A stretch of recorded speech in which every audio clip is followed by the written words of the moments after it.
Welcome back, pals, to your number one news broadcast. I'm your anchor, Rocky, from Update News.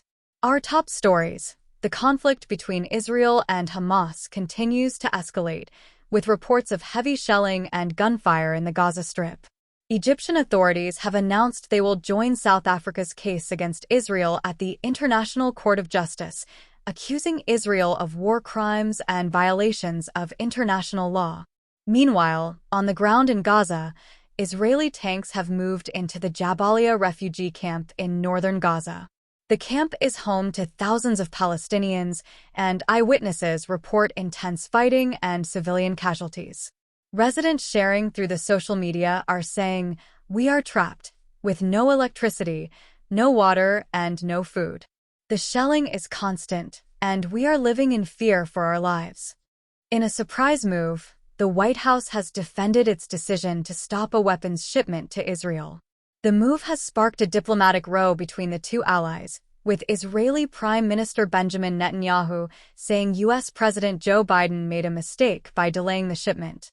Netanyahu, in his response, said, "The United States has always been a trusted ally, but this decision sends a dangerous message to our enemies. We will not be deterred from defending our people."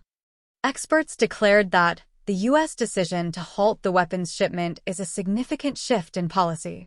It reflects growing international pressure on Israel to end the conflict and negotiate a ceasefire.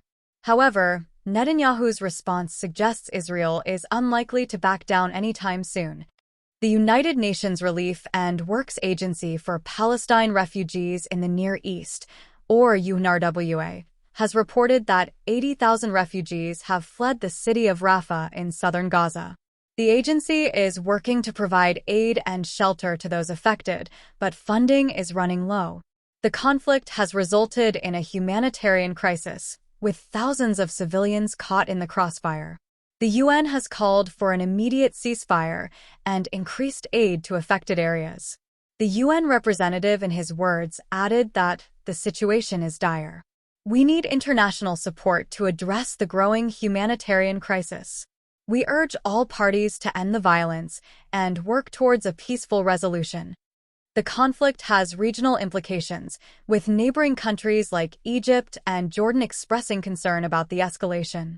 The Arab League has called an emergency meeting to discuss the situation. The international community is urging a peaceful resolution, but the situation remains volatile.